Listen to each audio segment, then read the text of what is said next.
All right, all right. Welcome to Pan-African Perspectives, your weekly live stream where we deal with all things related to the continent of Africa and advancing Africa and making sure this gets back to its rightful place on the world stage.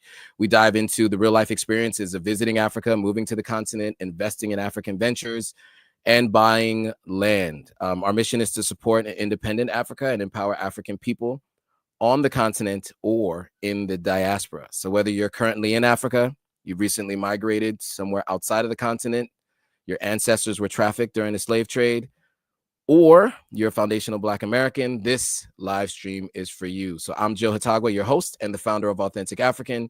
Each week, I'll share my experiences living, traveling, and investing on the continent of Africa. From time to time, I'll also be interviewing others who have made the move to the continent or who have businesses on the continent and offering their insights and stories. So today, we have a special guest. Ursula Garrett is a Black American CPA with 25 plus years of experience with clients as a practicing CPA, as I mentioned, specializing in tax and accounting for individuals, families, and businesses in California. She's obviously qualified as a CPA. Her particular experience is with small businesses with a focus on new business startups.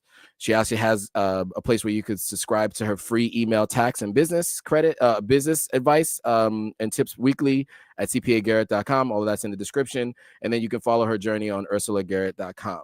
Now, the reason why I wanted to talk to her is because she's been to the continent many times. South Africa a couple of times, Zambia, Ghana, Botswana. She's been to Zimbabwe, and she has ownership stake in the travel and tourism business there. And as of November of last year, her first trip to Sierra Leone, she has made 3 additional trips, or she had made 3 trips in the 6 months since first going in November. She's also in the process of working on her citizenship.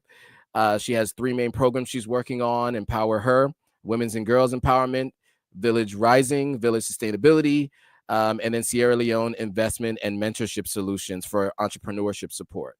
So she focuses on mentoring entrepreneurs, helping them become investment ready, and providing non-monetary support in other cases, such as subsidizing products for them, like clean burning stoves and business coaching, etc. So with that, I want to bring on Ursula. Welcome to the live stream, Ursula. How are you? I'm great. Thank you. It's a pleasure to be here. And I want to thank you for agreeing to do this live stream. So we were connected through Dory from Salon Hidden Gems or Stafford Lodge. You guys might remember Dory and I have done a couple of interviews about everything she's doing with Salon Hidden Gems and bringing folks to Sierra Leone.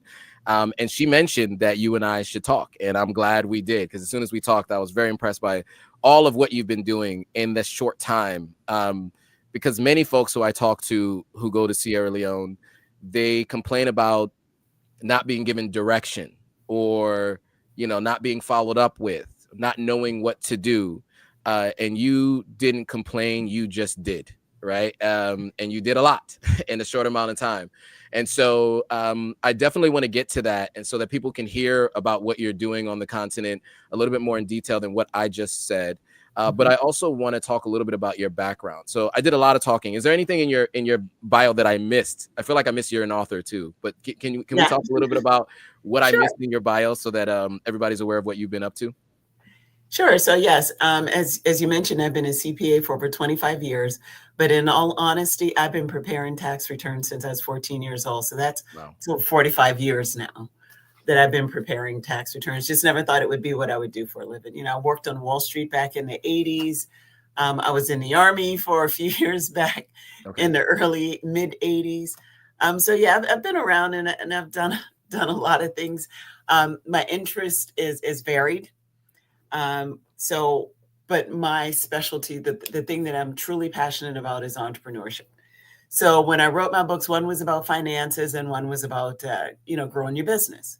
Sure. And I'm actually in the process of rewriting my book, Plateau to Summit, specifically for Sierra Leone. And I'm trying to use some Creole and some words, phrases that the locals will understand, because I find that I've been coaching a group of about 30 young prospective entrepreneurs, and sometimes what I say doesn't come across quite so well. Sure. And I thought, you know what, if I could say it in Creole or give examples in Creole, because I do usually use an interpreter. Okay. Most of the time when I'm there, Sure. because, you know, the communication isn't always the best. I always have an interpreter with me, and it works just fine. It's my ears are getting a little more in tune. And Creole is a lot like the Geechee Gullah that I grew up with in South Carolina. Sure. And so I can pick up, I'm starting to pick up more and more of the phrases. And it's just a matter of time before I become fluent. Absolutely, it is, and it is very helpful to be fluent in Creole when you're in Sierra Leone, for sure. And at the very least, understanding it and hearing it. One of the tricks that I use for written Creole is I use Google Translate. It's not perfect, but Creole was added to Google Translate 2.5 years ago, and it's been a game changer for me when I communicate through WhatsApp with folks. It helps a lot, because the way I pronounce it in my head or the way I heard it is not how it's written. And so that's always been really helpful. Okay, so you mentioned that you grew up in the Gullah Geechee with Gullah Geechee roots. I wanted to ask you, is that how you became aware of the DNA process with Sierra Leone? How did you become aware of this process and Sierra Leone citizenship? I'm interested to hear how you came to that process. If only I had learned about it that far back. In all honesty, I just learned about it last year during Black History Month, February 2024. Okay. And African Ancestry, they were running a special, and I go, oh my gosh, this is exactly what I was looking for. And I'm looking at, I don't think I looked at it 5 minutes before I was signing up. What can I get? How can I find out? And I ordered my kit. I got it back and found out that my maternal ancestry line went to the Timne people of Sierra Leone. And then I was on there trying, when's the next trip? When's the next trip? They typically do one in April and one in November. And by the time I got my results back, it was too late for the April trip. Sure. So then the November trip came, and I kept saying, when are we going to get the information? When is it? When is it? When is it? And they were kind of late last year. I think it was like 5-6 weeks before the actual trip, before they announced it. And I was like, I don't care what I have to do. I'm going to make it a point to be there. And I did. I cleared my schedule. I did whatever I had to. I was going to be there to get my citizenship. Nice. And so you were very involved in the process. You went through it. I was actually there a couple weeks after you guys had all arrived, and so I kind of I had heard some insight into what all the things that happened during that time. But can you remind everybody who's working on getting citizenship what the process looks like? Right, you did your first trip. There is a secondary trip, right? But can you walk us through what the process was like for you, and what you understand the next stage is for you in order to get your citizenship? Right. And so the process, it starts with all the paperwork you have to do before you actually leave to go to the continent, go to Sierra Leone. So you have to, get all these police report, FBI report, and those sometimes can take time. It can be a little challenging, but leave a week or 2, 3, 4, whatever you need to get it. And, and you get your vaccinations and all this stuff. So I was so excited. It's like, okay, as soon as I got one task done, I was doing another. Yeah. And so when you actually get there, so we were the first group where it was a 2-trip process. Before you would go in 2 weeks. At the end of the 2 weeks, you got your citizenship. Now you go for your first trip, and then you have to wait a year and go back for your second trip to get your citizenship. So when we were there, we visited some historical and cultural sites. We learned about Sierra Leone and West Africa in general, get a lot of education that we don't get here in the States. Sure. And so that was a really important part for me, just learning about our ancestors and learning about what life is like in Sierra Leone, because life on the African continent in general is very different than life here in the States, yet in a lot of ways it's the same. So for me, I find the process to be very, for me, it was exciting. It was enlightening. It was more than what I could hope for. Everywhere we went, when I first got there, that first week, and actually beyond, but I noticed it more the first week, people were saying, welcome home, right, or welcome. And we had several different welcoming ceremonies through, I think, Dory's company, Salone Hidden Gems, was the one that was leading the tour group, not only for hers, but for African ancestry. So it was, sometimes it would be the two groups we would get together. And so I got to be with different people than I think there was like 10 of us, 10, 12 of us that went through African ancestry. And then there was another 8 or so that went through Salone Hidden Gems. But sometimes we would do things together, and sometimes we would, do things on our own. But the whole process is just, I found out that we actually went places and did things and learned things that natives did not know and had not done yet. And so that was again, eye-opening just about the culture. And there were a lot, because things are done differently. I went with a plan. So not everybody did that. I knew what I wanted to achieve, and I'd done a lot of research between the time I found out in April to the time I actually went in November. I had plenty of time in my mind. That was 7 months to make a plan. What am I going to do when I get there? Sure. So I researched, what are some of the challenges? What's needed? What can I expect? Because I'm always an entrepreneur right down to my bones. Yep. It's like, what kind of business can I form when I get there? And I found out some things about Sierra Leone. Like, I started one company, which was my, NGO, that only needed to start one company. It didn't matter whether it was an NGO or not, whether it was for profit, not for profit. Once you have one company registered, you can have as many companies as you want under that. It's like, oh, okay, that's a little different. Yep. And that was all I needed to hear. So then I started forming all these things, all these companies.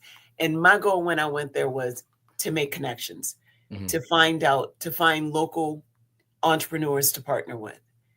And then I found from the group that I went with, they were also looking for business opportunities, but they didn't have my background, so they didn't know how to do it. So that started the process of me finding, how can I use my experience working with entrepreneurs to find opportunities for others?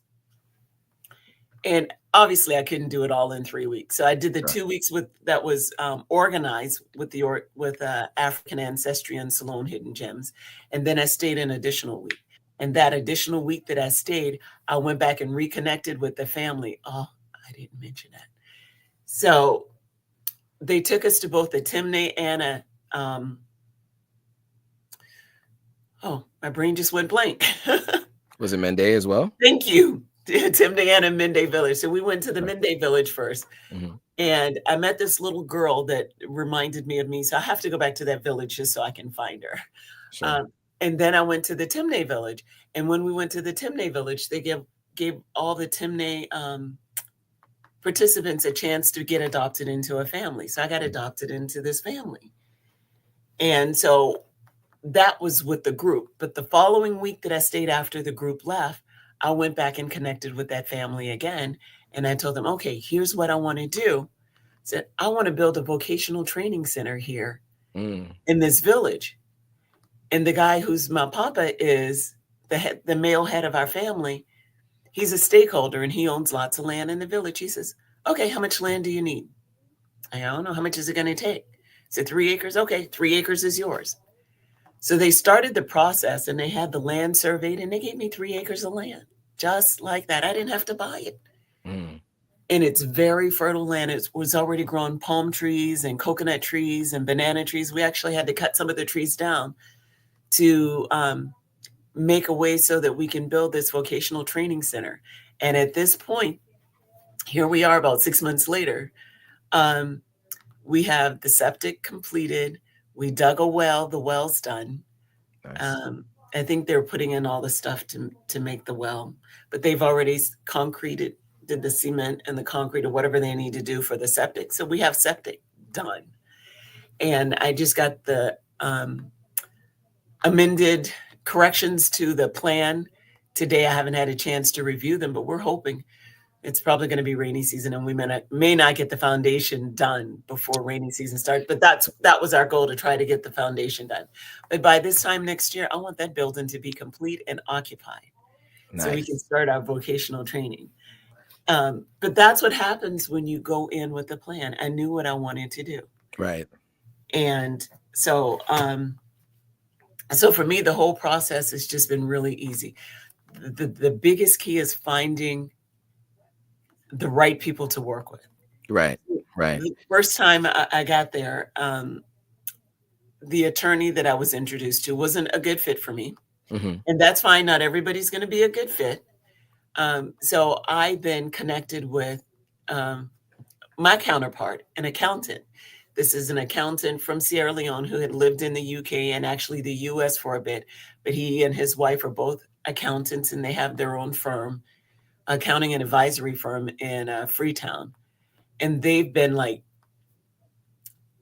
my eyes and ears, and they take care of everything. If it's something legal, they take care of it, and they get me going in the right direction. And so the only way that I can get all this done is to have good people on my team. And, Gordon and Associates in Freetown, they're the ones that make it possible for me to be able to do all the things that I'm doing. Okay. And then my team at my organization, Empower Sierra Leone Foundation. I have Aminata on the ground. She's out making sure things get done. I'm here, and we're still doing all the good work while I'm here because I have a good team in place. I have OJ in the village, and he's making sure, we have teachers in our village that aren't being paid. They're not credentialed, so they're teaching from their heart. They're getting out there and they're volunteering their time to teach, and we're not getting paid. Yeah. So we've implemented a program where we're offering a stipend to the unpaid teachers. Right now we have 28 teachers that are unpaid in our village that are getting a stipend. 28 teachers at 4 schools. Wow, that's amazing. And so there was a lot there. I want to drill down into one of the things that you talked about. You mentioned, of course, that you're getting stipend for teachers. You also mentioned some of the other work that you're doing, at least just to get things moving. When we spoke earlier, you mentioned one of the initiatives that you started with dental health. Yes. Can we talk a little bit about, like, there was some tangible things that you did, and I just want to remind everybody that your first trip to Sierra Leone was last November. This is June 16th of 2020. So this is within 6 months. You've done all the things that you're talking about, but this specific initiative I thought was important because I like the force multiplier element of it. So I'd love for you to talk a little bit about that and what you're doing there. Oh, absolutely. So when you say force multiplier, there are actually 2 different programs there. One is nursing students, and one is the children with the dental hygiene. So, so how this all came about is, laugh at me. So in January, before I went back to Sierra Leone to visit, I had my biannual dental checkup. Sure. And the dentist had they gave me a couple of these little samples, and I said, you know what? I'm going back to Sierra Leone. Do you have any samples I can give to the kids? Because you're giving these out, and you see, so they gave me a bunch. Sure. Unfortunately, those got lost in a suitcase that was not recovered. So when I went back in May, when I just went back last month, I went onto Amazon. I went onto another company and I ordered them. Sure. You want to be plugging somebody's company. Yeah. I ordered it, and so I got a box for about, I want to say like 75 of these dental kits. Toothbrush, toothpaste, and floss. And I thought, oh, what a great thing we can do to some of the young people. We could teach them how to take care of their teeth using dental hygiene. And in the meantime, we had also started a program with nursing. We had gotten one nursing student in January, and she actually started her program the 1st of February. So we helped her to get her national ID, open a bank account, and gave her scholarship money so that it would pay her tuition and transportation to and from school. And it covered her uniforms and supplies and everything. And so we had this one nursing student. I go, but she's going to need other students to support her. Right. So for me, it's all about mentorship, and when you have a community, it makes things easier. When you're going through this program by yourself, it could be done, and she's doing it, but it would be much easier when you have other people that understand what you're going through. And so then that's when we decided to offer scholarships to other students in the medical field, not necessarily nursing, but in the young women in the nursing field as a part of our Empower Her program. And so we just recently got an additional 8 young women that are going to be starting the program. Their program starts in September. But until that program starts, we're getting them involved in some of the other initiatives. We'd like to have at least once a month where they get involved in something that the organization is doing. And so for the month of June, we did 2 things. Last week, we went to the nursing school and we provided, what do we want to call them?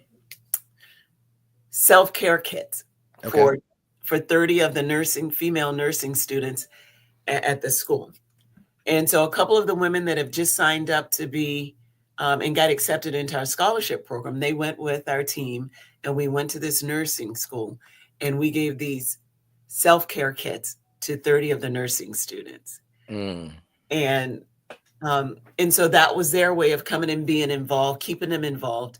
And then this week is where we had the dental hygiene. We had 65 students, young children, where we got one of the students from that medical college where we went to give the the self-care kits. So we got a dental hygienist to come from that school to go to this school to teach the young children how to brush, when to brush and what it does, and how to floss, when to floss. And they taught them about germs and bacteria and why you're doing it and how to strengthen your teeth and how often you should brush and all the benefits of it. So they're teaching these young children that, and we gave out these dental kits. And the reason why I wanted these students to be involved is because then I don't expect them to all of a sudden when they graduate to say, oh, now I'm going to give back. We're not only telling them that we're expecting them to give back, but we're giving them opportunity to give back. We're working with them to show them, here's how we give, and you can find a way like this to give as well. Be involved in the programs that we have and that we're delivering. And so they're learning how to do it. Right. Because when you've never been in a position to give back, not everybody knows what giving back looks like. And so we're not just telling them what it looks like, we're showing them, we're involving them. And so now they're a part of the community. They're giving back, they're getting mentorship, they're getting to be a part of a community. And some of our communities join and they merge. And I can tell you about some of the other programs when we start talking about and how we use the programs to interconnect. Everything is interconnected. So when you have impact one place, I'm going to show you how something you do in one place can impact many different areas.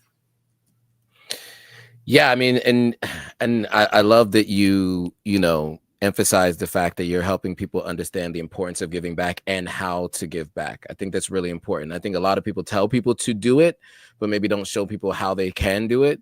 And as I mentioned, I've had many conversations with folks who are going through the process that you're going through or have already gone through it.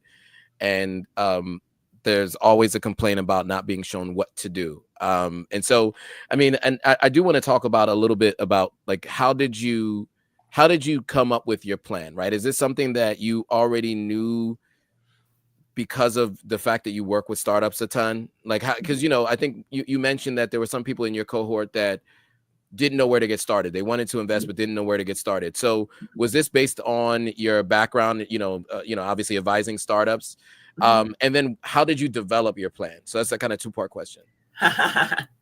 So I had a general plan of what I wanted to achieve. Okay. But what ended up happening is everything it does in life. Your plans and the way reality is are not necessarily the same. So this plan has been organic. It's kind of grown based on the situation that it was. So what I wanted to do in the village, I could see, there's no infrastructure for that. So I thought, oh, I could just rent a building and do this. And I got there and thought, oh no, there's no building to be rented. Have to build one. So, but in the meantime, there are buildings in Freetown. So when I went back in January, we found a location, we rented a building. And so we're still going to do the vocational training center in the village, but in Freetown where there's the space for it. So we rented a building and we're providing entrepreneurial training there. But while we were getting the building ready, when I went back in January, it was kind of like a spur of the moment thing. And one of the young entrepreneurs who's actually our photographer, videographer said, oh, you should have a pitch party. And so my ear, not understanding what he said at first, I thought he said beach party. And I go, oh yeah, beach party sounds like fun, but what does that have to do with what we're doing? Right. So when he repeated, he said pitch party. I go, perfect. So we decided on Monday night, on Tuesday, we decided we were going to have a pitch party. And that pitch party was going to be Friday because I was leaving on Saturday to go back home. Sure. So we didn't have a lot of time to plan this. On Tuesday, we decided to have a pitch party. On Friday night, when we had the pitch party, we had over 35 entrepreneurs show up. Wow. Okay. So we kind of put it out there. Here's what we're doing. And so I had to kind of develop, okay, what are we going to do with this? So it was all kind of last minute. It was, fortunately, I had the expertise and I knew what needed to happen. Sure. So putting it together at the last minute, we're running around getting things printed, we're getting the room set up, we're ordering food, we're doing all this stuff. And we got it done and we had the entrepreneurs there. And right now, and then I coached, my goal, my commitment was to try to get funding for all the entrepreneurs that were there. Okay. And that was my commitment. But then after after everybody pitched and I went through and did an assessment of what was pitched. So funding had to have a different meaning. It didn't necessarily mean debt or equity. It wasn't necessarily direct financial support. We had to find what some of these entrepreneurs needed. Sure. A lot of them, they had a great idea, but they didn't have a business. So the next step was then I started coaching. And I provided, I did like this 30-day coaching, what do we call it? 30 tips to try to help get their businesses to the point where maybe they might be ready for funding or ready to start. Okay. And not all of them actually needed financial support. We have some that needed to know how to market. They already had what they needed. What they needed to know was how to market or how to get my product out to the community, how to get new customers. They didn't need to take on a loan. They didn't need to take on an equity partner. Sure. They just needed to be able to sell their product. Right. And some of them needed financial, and they still do financial support. But it's tough to get financial support when your business isn't registered. So we had to walk them through the process. Let's get your business registered. Now let's get a business bank account. As you're familiar, in Sierra Leone, not a lot of people want to use the bank. Yep. And so it's a very, very highly cash community. Everybody does business by cash. Yep. No matter how much you go in with big stacks of, backpacks full of bills yes. of cash to pay for stuff, because you can't just go and use your debit card, your credit. In the States, I very rarely carry cash. Right. I use my debit card, my credit card. I pay for stuff online, have things delivered. It's not the same way. You need cash when you go anywhere. And so getting them nobody's going to give you a loan, or nobody's going to give equity in your company if you don't have a business bank account. They're not going to be running stuff through your personal account. Absolutely. So those are two of the biggest hurdles we had to cross in the coaching, was getting your business registered and getting business bank accounts. And I'm still getting complaints. Well, the bank, they want all this stuff. And I go, yeah, that's typically what banks want. And opening bank accounts in Sierra Leone was challenging. Yes. I have one that I started in January, and here we are in June. That bank account still isn't open. Yeah, it's difficult unless you have someone on the ground in the bank. And unless you're already a citizen too, I think it makes it a little bit more difficult, right? But I think that if anybody's going to make it happen, it's you. So Well, I do have a business bank account that's fully open, and I have a personal account. And what I had to do was get my national ID. Yep. And then I did get a 1-year visa so that I can come and go as I please without having to get a visa every time until I get my citizenship. Nice. Okay. And so, I think so. And so you mentioned, so what I heard from you, right, in terms of how you were able to get things going so quickly, is you already had an infrastructure for how it's supposed to look. You just had to figure out how to make the framework for Sierra Leone, right? Mm-hmm. A pitch competition. You've been to pitch competitions before. You know what it takes. Obviously, you need to feed people. You need to have a room big enough, etc. Now, what does that look like in Sierra Leone? Printing flyers, etc. How did you promote it? You said you had 30 entrepreneurs there to pitch their business. How did you get in front of people? Because the traditional means of promoting things in the States doesn't look the same way as in Sierra Leone. So what did you do to get people out for the pitch competition? First thing, there was no charge. Okay. And then, so, at that point I had made connections. I made connections when I was there. Sure. In December, and I made connections when I went back in January. So the people that I knew, they were all posting it on their Facebook and their Instagram. So my person created a flyer and he put it out there. He created a Google sheet so they can go in and sign up and register. And you would be amazed at how many people want to be entrepreneurs. So when you have the entire country, so when you have a community that are desperate, they're starved for opportunity. And here's somebody say, well, here's an opportunity to be an entrepreneur and to pitch your business, and you could possibly get funding for your business. I don't think it's hard to get people to show up. Yep. Even with just 3 days notice. So we just put it out there and people started showing up. And it actually ended up being over 35 people that pitched their business. It's about 30 or so of them that I coached. And they're still in a coaching group. I don't do the daily coaching that I was doing before. But and even with the coaching, that posed some challenge. So I was doing everything in writing, and I realized the reason I didn't get as much participation in the group as I wanted is because I didn't do it verbal. So I needed to do audio or do videos. And so now that I know, I can still do the same information, but instead of just putting it just in writing, I can do an audio version or even video version, as long as they can hear it. But then I have my program director is actually going to do it in Creole. Okay, nice. And so we're going to set it up so that they get it multiple ways. And I think the participation will be much better.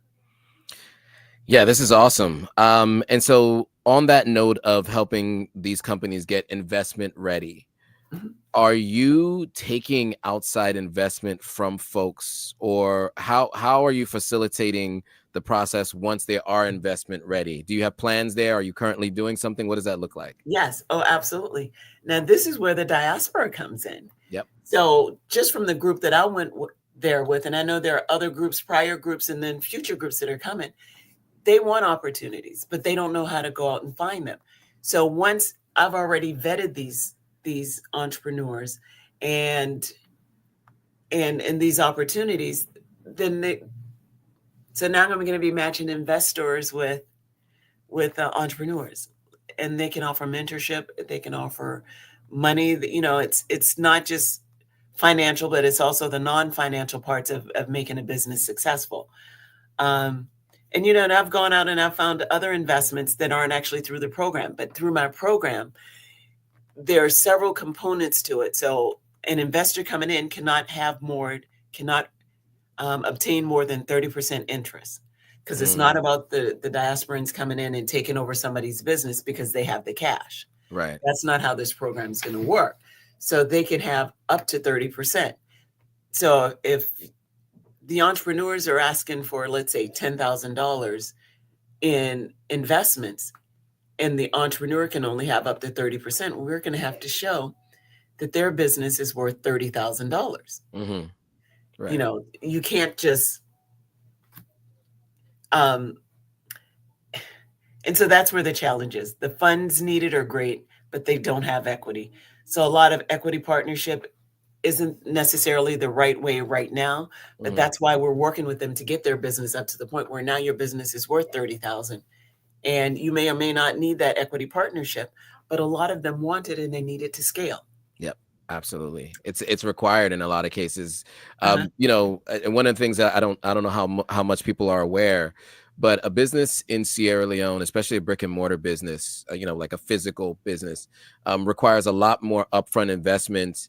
Maybe not the total amount of money, but in terms of the amount that you have to spend versus what you're going to make back than in other places. So for example, you know, you may have to buy a generator to keep the lights on, and then you have to fuel the generator to keep the generator running, right?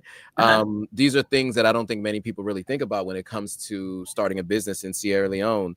And to that point, you and I had in our first conversation, you had done some research on a business that can be started, and you had numbers. And it just came to mind. I don't even remember what the business was, but you had mentioned to me Poultry farming. Poultry farming. Yes. Can we talk through the research you've done? I mean, look, again, November was the first trip there, and you already learned about this business model, and you can speak to it intelligently and how people can generate income from it. This is just an idea. People ask on these calls all the time, what kind of business can I start if I go to Sierra Leone? What kind of business can I invest in? Can we talk about the numbers on the poultry farming? Oh, I don't have them right in front of me, and my old brain isn't going to let me remember. But right offhand, what I recall is, because you talked to me either the same day or the day after I had gone out to visit the poultry farm and talked to the poultry farm and got the specific numbers. So that is, I do have a business partner that we're going in 50-50 to do poultry, but we're also doing vegetables. So we're doing poultry and vegetable farming together. But from what I recall, it was about a $40,000 investment for 3,000 hen and the layers, and you build the hen house and with the generator and the feeder and all the stuff. The total investment is roughly between 35 and 40,000 to generate revenues of about 220,000 a year. So one $40,000 investment with upkeep, of course, to generate 200 plus, but that's annually. Gross, and the expenses were minimal. So the expenses were probably less than $20,000 a year. Okay. So 180 net or so, minus the initial first year, if you do it right, minus that other 40, that's 140 net, right? If you minus those two amounts, that's, you know, that's a huge upside for a business, right? It really is. Yeah, I mean, and there aren't very many businesses you can invest 40K and generate that kind of income back. So yeah, I mean, I just thought that was a really important note when we spoke that day. I was like, I didn't know about this. I do know a poultry farmer, and I do know people who grow vegetables, etc. And I have land. I have 5 acres of land. And so this was something that I'm strongly considering now after you and I had this conversation. And so, I think we covered a wide range of topics just around what you're doing on the continent, specifically in Sierra Leone, and what people can do to participate. And we've also talked about the citizenship process. So you are eligible to receive your citizenship in November of this coming year, correct? Yes, I think the trip is actually scheduled for late December this year. That's right. Yes, it is. It is scheduled for late December. I had always been advocating it for it to be in December because you get a different experience coming in December, but I've heard other things from other people because of the cost of flights, etc. They prefer it to be, bless you, in the off season. But I think, well, you were there in December, but many of the folks who haven't been will get a chance to see a different Sierra Leone, right? Because many of us are there in December, folks like myself who go every December. And prior to living on the continent, I was going every December for 4 years before I moved. Okay, so anyway, you're eligible for your citizenship at the end of this year. You obviously have a number of initiatives that you have going on right now.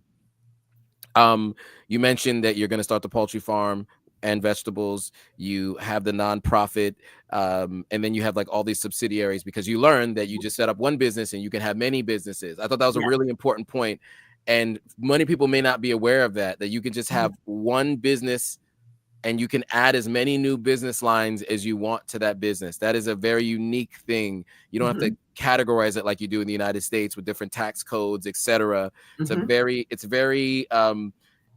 very business friendly environment in that way, right? As long as you know what you're doing. Okay, so we covered a lot. I want to ask you about just your overall experience doing business in Sierra Leone. I mean, it's November till now. But what would you say some of the challenges that you saw and that you worked to mitigate once you decided and launched everything that you're doing? Okay. So for me, the biggest challenge was patience, because as you can see, I like getting things done. Sure. And things work a little slower there. Sure. And they have a lot of different rules, and the technology isn't quite as advanced as what we have here. So the first thing was packing my patience with me. I pack lots of patience every time I go there. It's like, okay, just it's a whole mindset. Wipe your brain clean and go. You're on a different mindset. Sure. So what I do when I visit is anytime I see a challenge, I think, oh, that's a challenge for somebody. That's an opportunity. I have somebody that's approaching me about transportation. When I walk by and I see these people traveling with no dignity, they're crowded on these little vans, these little buses, and the lines are really long, just waiting to get on one of those crowded little hot vans where there's no AC. And so a couple of people have approached me about transportation. So that's actually one of the things that I'm working on, getting all the details on what it would take to have a transportation company. And again, that's going to be another opportunity. So you know what? For me, every time I see a challenge, to me, a challenge just means an opportunity. If somebody's struggling with something, that's an opportunity for somebody to invest and make life easier for others and make your pockets a little heavier. Sure. Win-win, right? Absolutely. And what I can promise you is that in Sierra Leone, there are lots and lots of challenges. Lots and lots of challenges. You just have to pick one and stay focused, because it's easy to get sidetracked because there's so many things going on. Which one next? Absolutely. Yeah. And so on that note, what advice would you give to someone? So, and I mean, in two parts, right? So many people who are thinking about getting their citizenship after they've done the DNA, now there are many companies that they're able to test their DNA ancestry back to Sierra Leone. And they'll probably find out in different ways that they can get their citizenship in Sierra Leone. So one, what advice would you give to someone who's thinking about doing that? And then two, someone who's going through that path and wants to start a business, what advice do you give to someone who's looking to start a business in Sierra Leone as well? Okay, so one, for those that are looking to get citizenship, make sure you're doing it for the right reason. What I mean is, anytime you're going to make a major life change, you have to have passion for it. And it's going to be the same thing for a business. If you don't have passion for it, you're not going to be successful at it. You're not going to be happy with it. If once you get citizenship, you're not going to be happy. You're only going to find fault and challenges. Yep. And problems, instead of seeing opportunities and being happy to be there.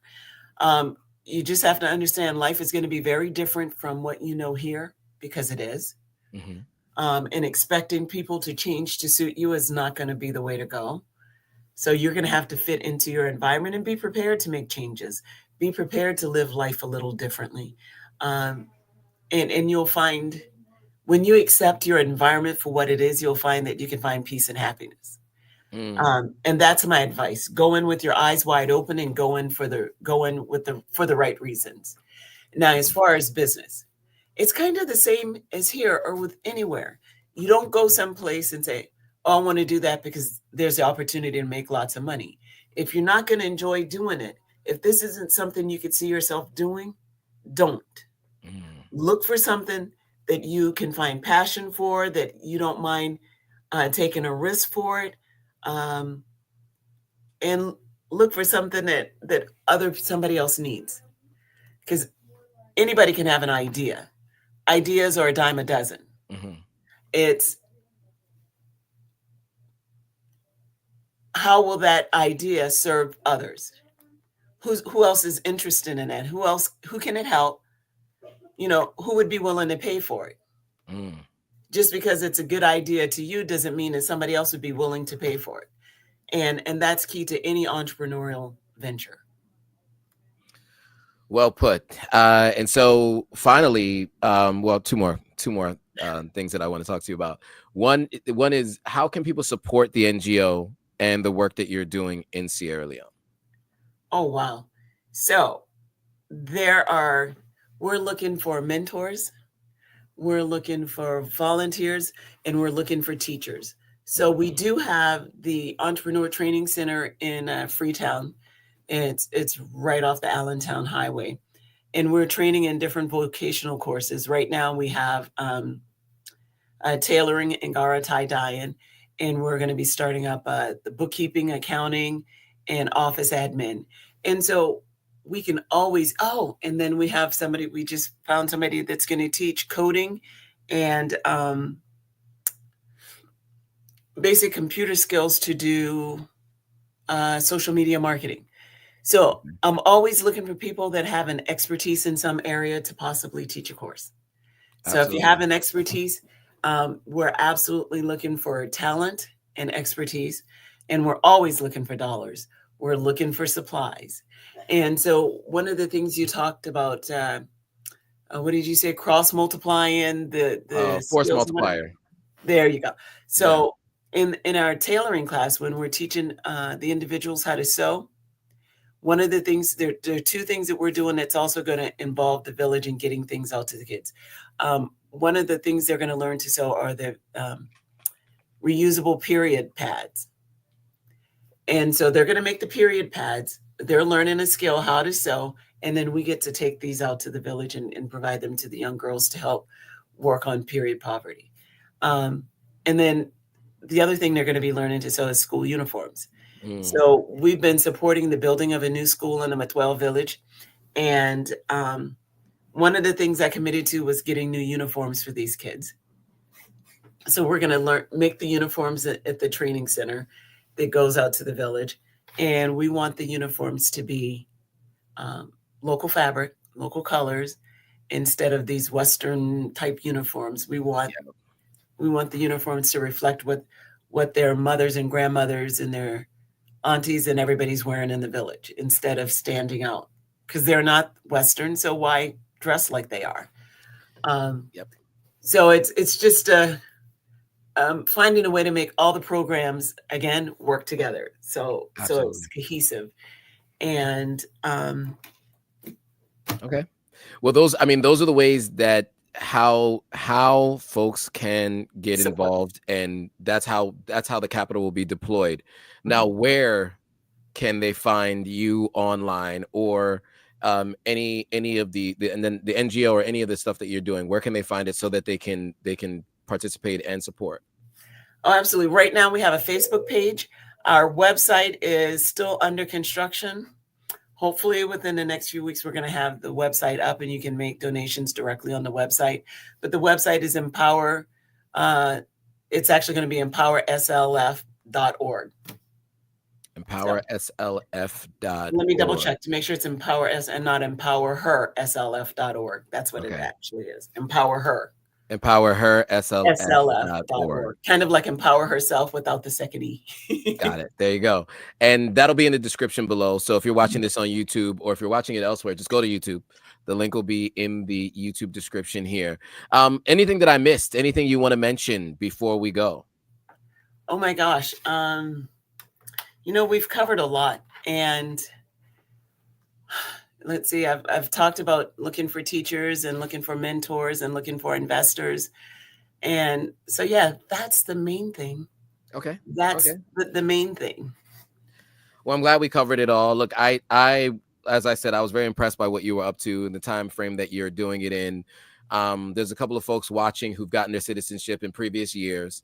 And I think the model that you have followed, I think, is one that others can emulate. And so that's really why I wanted you to be on the live stream, so you could tell your story, and so others can find a way that they can do their own version of this. We're trying to get more folks who are getting their citizenship and going somewhere else to come back to Salon. And so, even though, I love Ghana too, I'm a big fan of Ghana as well. I go to Ghana all the time. I'm supporting a school there as well. Nice. And so, yeah, I just think, you know, there's a ton of folks already who have recently left Ghana that are assisting in developing Ghana. We need some folks to help assist in developing Sierra Leone so that we all want to go back more often, and there aren't so many people who want to leave, right? Because that's one of the issues we have. 75% after, well, a recent survey showed 75% of those surveyed said they want to leave Sierra Leone and never come back. And that's because there are these challenges that are in place, some of the things that you've talked about today, and there's not enough of us coming back and, you know, helping Sierra Leone get back to its rightful place on the world stage. So I appreciate what you're doing, and that's why I wanted you to be on this live stream to talk about it and help to get other people activated and involved. So again, guys, if you haven't already, check the links in the description. You can check out what Ursula is up to. I am going to update the YouTube link or the description on YouTube with the link to empower her. I want to make sure you guys have that if I don't already have it in the description. So that'll be there. If you haven't already, hit that like button. Share this with anybody you know who's thinking about getting their citizenship in Sierra Leone, who's in the process of doing it, who's thinking about starting a business in Sierra Leone. Forward this to them. Anybody who's thinking about investing in Sierra Leone, you should send this to them as well. And if you haven't already, make sure you hit that subscribe button, hit that notification bell so you're notified every time a new video comes out. So with that, guys, I want to say thank you for watching. I will see you all on the next live stream. Bye, guys.